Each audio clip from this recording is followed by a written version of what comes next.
네, 오늘 말씀 보겠습니다. 이사야, 지난번에 2장 6절부터 이제 22절 전체를 우리 훑어봤고, 이제 차분히 한 절 한 절 보겠습니다.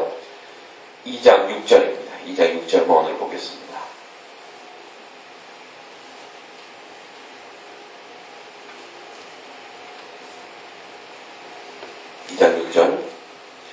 같이 읽겠습니다. 시작. 주께서 주의 백성 야곱 족속을 버리셨음은 그들에게 동방풍속이 가득하며 그들의 블레셋 사람들 같이 점을 치며 이방인과 더불어 손을 잡아 언약하였음이라. 아멘. 자, 오늘 지금 이 말씀을 보면 2장에서 들어와서 정말 5절까지는 너무 좋아요. 굉장히 긍정적인 말을 하잖아요. 그래서 오라가 우리 여호와의 산으로 오자. 야곱이 하는 전에 이르자. 그리고 정말 우리가 칼을 쳐서 보석을 낫을 만들고 창을 쳐서 낫을 만들자. 이렇게 아주 긍정적인 말을 하다 갑자기 돌변하는 것처럼 보여져요. 야곱의 후수가 오라. 우리가 여호와의 빛에 행하자. 이렇게 해놓고 그 다음 구절이 주께서 하나님께서 주의 백성 야곱 족속을 버리셨음은,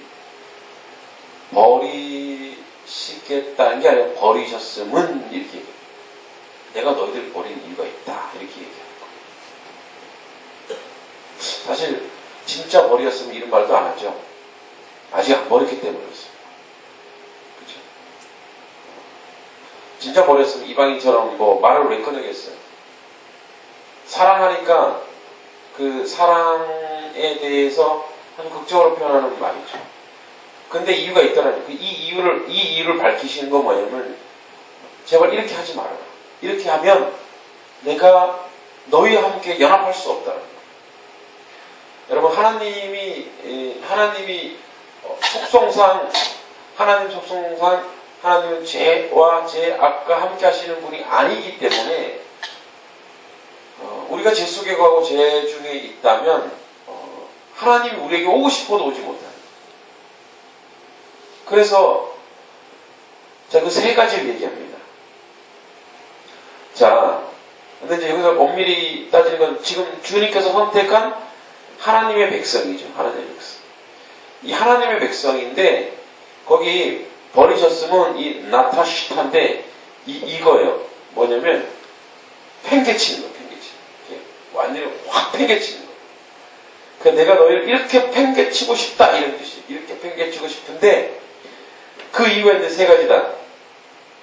첫 번째, 자, 너희들에게 동방풍속이 가득하다. 동방풍속. 자, 이 동방풍속이 뭐냐? 여기서 이제 그 키라는 말이 있는데 그들에게 키 말라오 미카뎀 이렇게 되어 있습니다. 그러니까 그들에게 이 키는 이유 접속사예요. 그래서 왜 내가 버렸는지를 이유를 얘기하는 겁니다. 그런데 첫 번째 이유인 이 동방풍속은 직역하면 이렇습니다. 왜냐하면 그것들이 동쪽으로부터 충만했기 때문이다. 동쪽으로도 충만하게 돼요. 동쪽으로부터. 그러니까 미신들로 가득 찼다.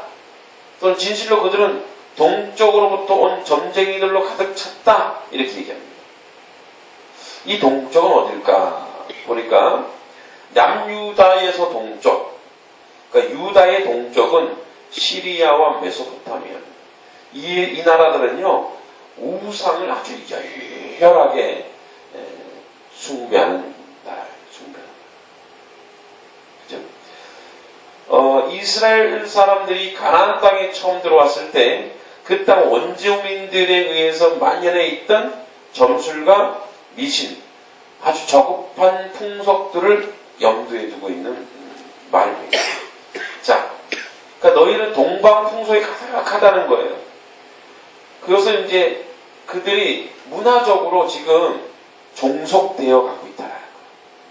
가나안의 문화, 그러니까 처음에 여호수아가 들어갔을 때는 그 문화 때문이라도 막 씨를 다 말렸어요. 종교들을 다 아주 멸절시켜버렸어요. 하나님의 하나님 주신 땅에 대해서 하나님의 통치가 들어가기 위해서는 거기에 있는 사정 볼 것 없이 모든 걸 다 이제 진멸했거든요. 그런데 이제는 뭐냐면, 거기에 종속되어 있다는 거예요. 거기에 종속되어 있는데, 여러분, 문화라는 게 무섭습니다. 컬처라는 게 원래 경작하다는 거예요. 경작. 농경에서 나온 농경문화, 경작하다. 예전에 수렵할 때는 뭐예요? 돌아다니면서 사냥을 하는 거였는데, 이제 문화라는 것은 이제 이 땅을 인간이 소유하기 시작하는 거예요. 소유. 그죠? 그래서 경작하는 건데, 여러분 잘 생각해 보세요. 열매 따먹고 짐승 잡아먹는 거는 이게 안정되지가 않죠. 맨날 찾아다녀야 돼요. 그죠? 맨날 가야 돼요. 그런데 이제 인간이 좀 편해지고 싶었던 거예요. 그래서 어떻게 해요? 우리가 이제 그걸 농업혁명이라고 하는데, 그래서 이렇게 자기 구역을 재놓고 그걸 이제 경작을 합니다. 그걸 문화라고 하죠. 경작을 해서 거기서 안정적으로 짐승도 기르고, 농경 문화를 이루어 나갔죠. 인간이 이 죄의 시작이 어디냐? 이 경작에서 경작. 그러니까 우리 인간적으로 보면 굉장히 혁명이고 굉장히 안정된 생활이에요. 편안하죠. 그런데 그걸 경작하고 그럼 그 땅과 그 소유가 그가 경작한 것이 자기로부터 온 것인 줄 착각을 하는 거예요. 왜냐하면 그 땅도 누가 주신 거예요? 하나님. 그리고 거기서 나오는 곡식들, 열매들 다 누가 주신 거예요? 하나님. 근데 이게 없어지는 거예요. 왜냐하면 본인이 거기에 열심히 땀을 흘렸다고 생각하거든요. 열심히 땀을 흘리는 건 뭐냐면 그렇게 땀을 흘림으로 말미암아 하나님의 그 마음을 아는 거예요. 하나님의 마음.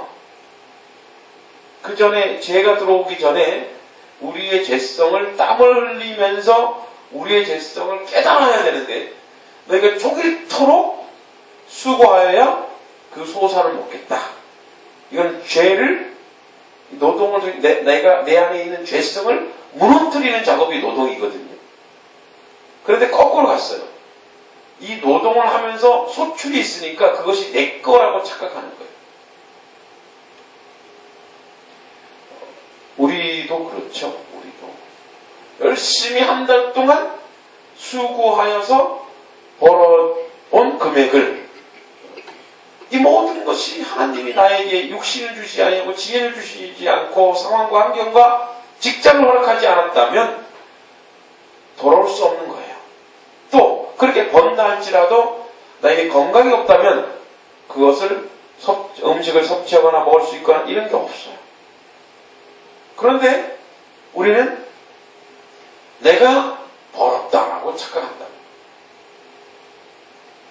한 달 동안 열심히 수고하는 그 과정 속에서 하나님을 발견하는 것이 아니라 열심히 땀을 흘리고 노동한 거기서 무엇을 발견하냐면 사람들은 하나님을 통하여 자기 자신을 발견해야 되는데 자기로부터 이 모든 것이 드러나고 나온다고 생각해요. 그래서 자꾸만 뭐라면 능력 있는 사람, 능력 얘기하는 거예요.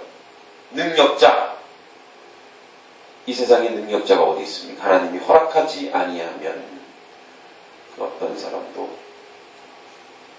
감히 능력자라고 얘기할 수 없어요. 여러분, 우리는 이 동방풍속이 들어온 그 근본적인 원인이 뭐냐면 하나님으로부터 모든 것이 나옵니다. 그 고백이 무너졌기 때문에. 모든 나의 근거가 하나님으로부터 나오는 것이요 나의 먹는 것도 하나님으로부터 나의 가족도 내 삶도 모든 근거가 하나님으로부터 시작됩니다라는 고백이 없으면 우리는 여전히 이 동방풍속이 만연했던 시대 사람과 동일합니다. 여러분, 그래서 지금 우리나라 문화도 보면 우리나라 문화 속에 그 안에 아주 하나님을 부인하고 아주 저급하고 선정적이고 인간이 드러나는, 인간이 신이 되는 그런 문화가 굉장히 많이 노출되어 있고 우리 자녀들이 그 문화 속에 노출되어 있습니다. 저는 그래서 우리 가정의 텔레비전을 작년에 없애버렸어요.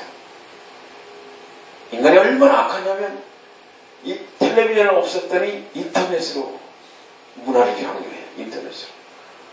이 인간이. 길을 쓰고 인터넷으로 보려고. 인터넷으로. 다른 도구를 통해서 또 볼 거를 보는 거예요. 여러분, 우리가 하나님이 우리에게 준 이 아름다운 경장이라는 것도, 노동이라는 것도, 이 문화라는 것도 우리에게 귀하고 아름다운 거예요. 우리가 지금 이 인터넷이나 이런 것들이 선하고 아름답게 쓰여질 수 있는 가능성이 굉장히 큽니다. 어떤 면에서요? 요번에 이제 우리 주일날 오후에 작가 손님이 와서 교육자들과 이렇게 만났는데, 이제 우리 유튜브, 저희 설교를 듣고, 이렇게 오신 분이에요. 그래서 굉장히, 설교가 너무 이름하기 좀 부끄럽지만, 들을만 했다. 그리고 와서 그분이 하나님이 주신 이 SNS, 이 인터넷이나 핸드폰이 얼마나 귀하고 아름답게 쓰여질 수 있는지 그분이 고백하더라고요. 어디서나 이 말씀, 오늘도 이 말씀이 이제 녹화되고 있으면 이걸 이제 새벽에 올리면, 아침에 올리면 또 우리 성도들이 또 같이 들을 수 있잖아요. 온라인 선교를 통해서. 문화라는 게 문화 안에 하나님을 발견할 수 있어요. 그런데 세상 문화는 하나님을 빼놓고 갔기 때문에 점점점 타락해서 아직 자기들끼리 멸망하는 거예요. 자, 이 동방풍속은 하나님이 없는, 우리 안에 하나님이 있는 문화, 거룩한 문화, 그쵸? 그런 거룩한 문화, 그 거룩한 문화를 위해서 오늘도 우리가 어떻게 살아야 될 것인지 하나님이 이 말씀을 통해 우리에게 보여주는 거죠. 그 다음에 뭐가 있냐면 점을 치는 거죠. 점을 치는. 근데 이 블레셋 사람들 같이 점을 치는. 사실 거기 블레셋 사람만 남아있는 게 아니었고, 당시에 많은 종족이 있었지만 가나안 족속에 끝까지 정한 게 블레셋이야. 다윗 때도 남아있잖아요. 끝까지 블레셋이 남아있습니다. 아주 끈질깁니다. 자, 이 블레셋 사람들 같이 점을 친다. 이 점을 친다는 것은 미래에 대한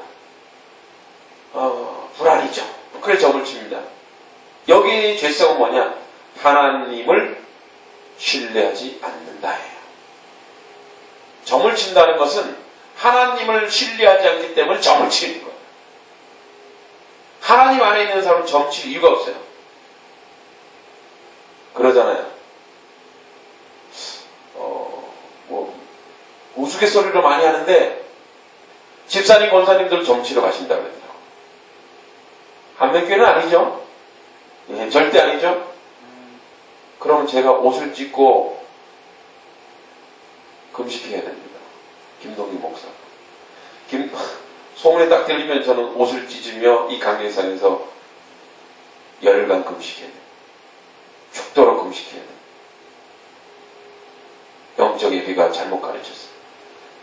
예, 저 죽이려면 그런 데 가십시오.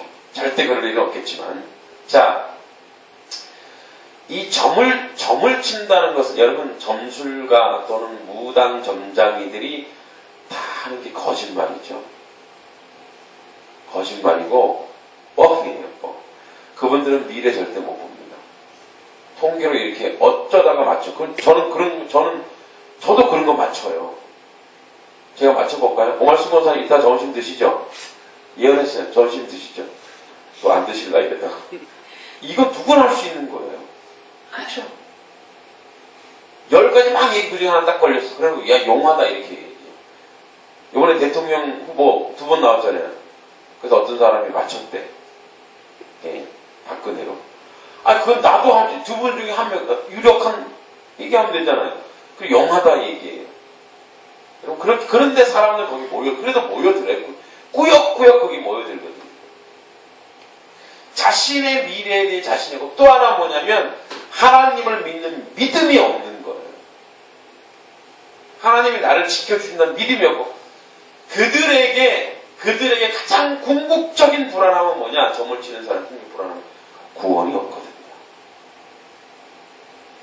본인들이 하나님 나라 갈 확정과 확신이 없기 때문에 점으로서 자기 인생을 보상받고 싶은 거예요.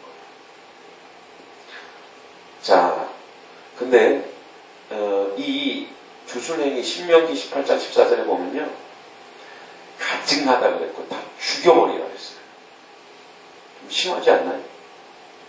우상숭배자들도 그래요. 그 다음에도 그래요. 그 다음에도 이방인과 더불어 손을 잡아 언약했다는 건 뭐냐? 이겁니다. 손을 잡았다. 이 얘기는 그들의 타락한 문화를 적극적으로 받아들이고 그들과 합일됐다 이거예요. 하나 됐다 이거예요. 그들과 함께 먹고 마셨다 이거예요.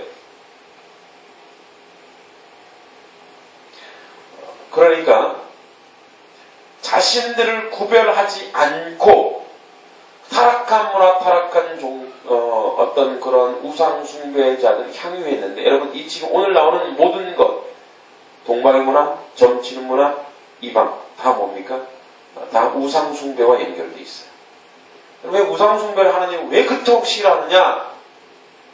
하나님이 질투하는 하나님이 여러분 그보다 더 중요한 게 우상 숭배는 우리와 연결되어 있어요. 우리 자신과 연결되어 있습니다. 저희 동네 어렸을 때 저희 동네에는 교회가 있었어요. 그런데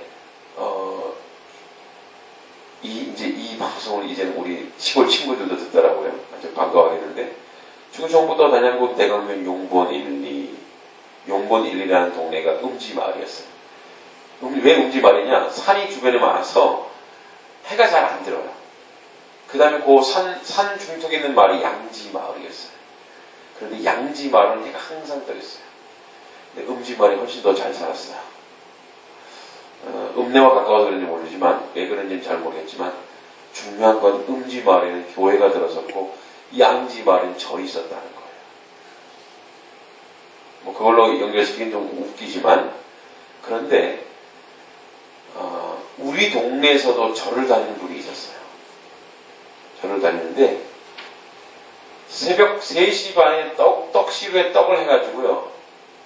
절에 이제 산기도 하러 가는 거예요.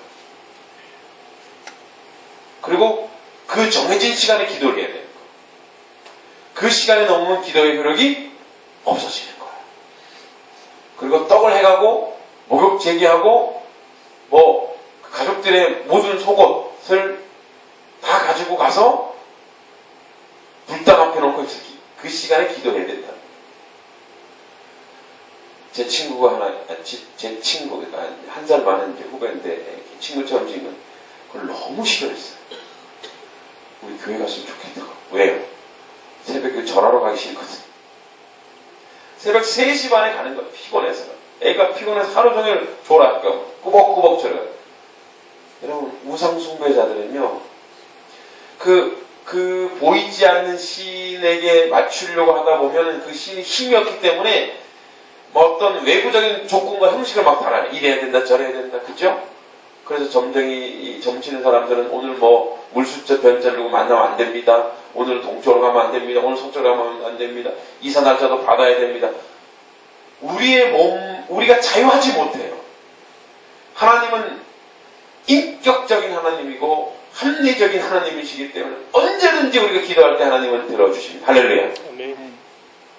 그런데 그 종교는 그렇게 안 들어준다는 거예요.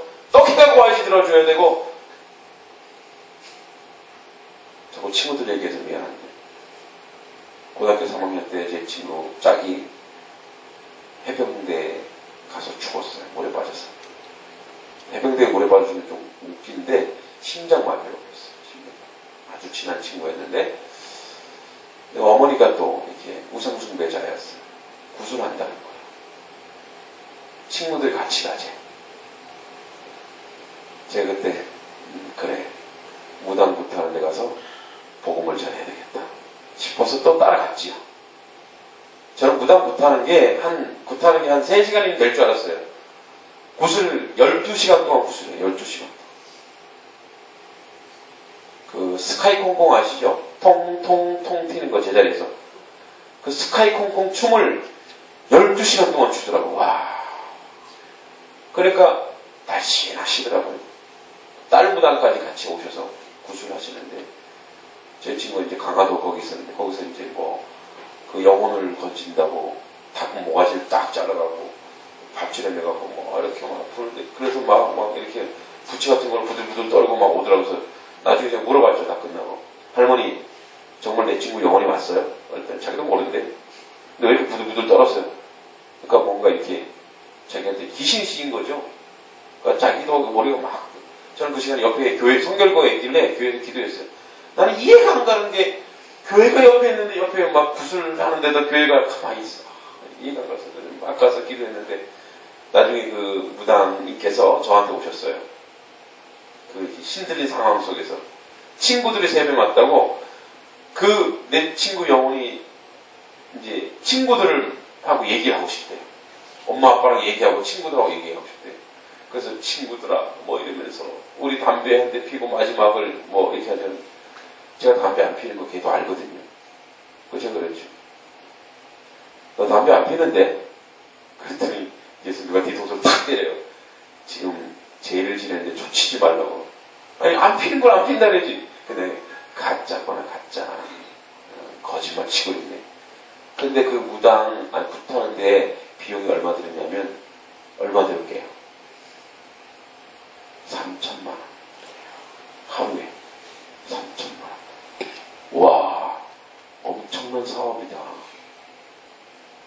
한 달에 3건만 하면 끝내주는 사업이다. 여러분 보세요. 돈 들죠. 나중에 그 어머니가 그 친구 어머니가 술을 너무 많이 드셔갖고 그 무당한테도 너 가짜지? 막 얘기하더라고요. 돈만 날렸어. 해놓으셨고 왜 그런 말 하세요? 여러분 우상숭배하면요.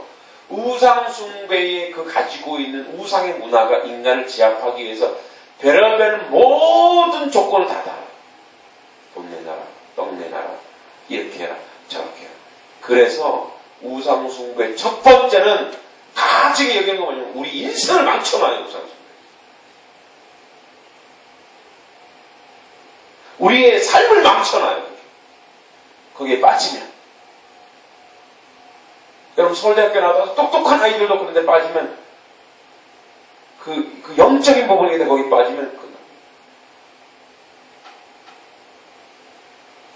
마지막으로 제가 이렇게 어디서 들었던 실화라는 얘기인데 이런 얘기입니다. 어떤 젊은 청년이 이제 점쟁이한테 가서 점을 쳤어요. 그랬더니 하는 말 안 풀리고 당신은 40세 때 죽는다. 이런 말을 하는 거예요. 이 사람이 정말 맨날 그 생각만 가지고 간 거예요. 정말 40대가 되기 전에 죽었어요. 왜 죽었을까요? 죽는다 생각할 것 차이가. 그 몸이 말라가는 거죠. 자기 생각한 대로 자기 몸을 그래야 돼. 그래서 그 점쟁이 용하다 이렇게 주변 사람들 아니요. 그 점쟁이가 저주를 뽑은 거잖아요. 그 영혼에게. 그 영혼이 그걸 그대로 믿어버렸죠.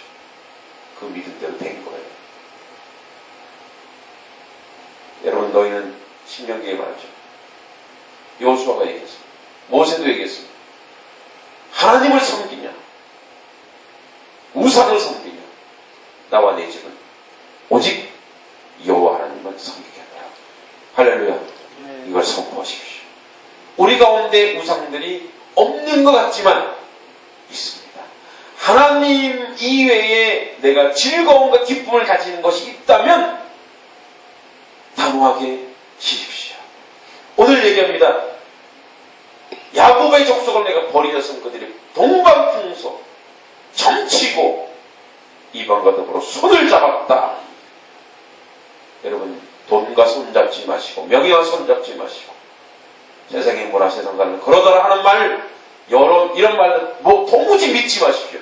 오직 여호와 하나님만 신뢰하시고 그분만 믿고 오늘도 그분으로 영원토록 즐거운 이 하루가 되기를 주의 이름으로 축원합니다. 기도하겠습니다. 거룩하신 아버지, 오늘도 주님의 말씀 가운데 우리를 경고하십니다. 우리를 사랑하기 때문에 주님 이런 말씀하십니다. 이 사랑의 안에 우리가 녹아들게 하시고 세상 문화와 점치는 자와 우상 숭배와 짝하지 않은 우리의 모습이 되게 하시고 오직 여호와 하나님 앞에 있도록 인도하여 주시옵소서. 예수님의 이름으로 기도했습니다.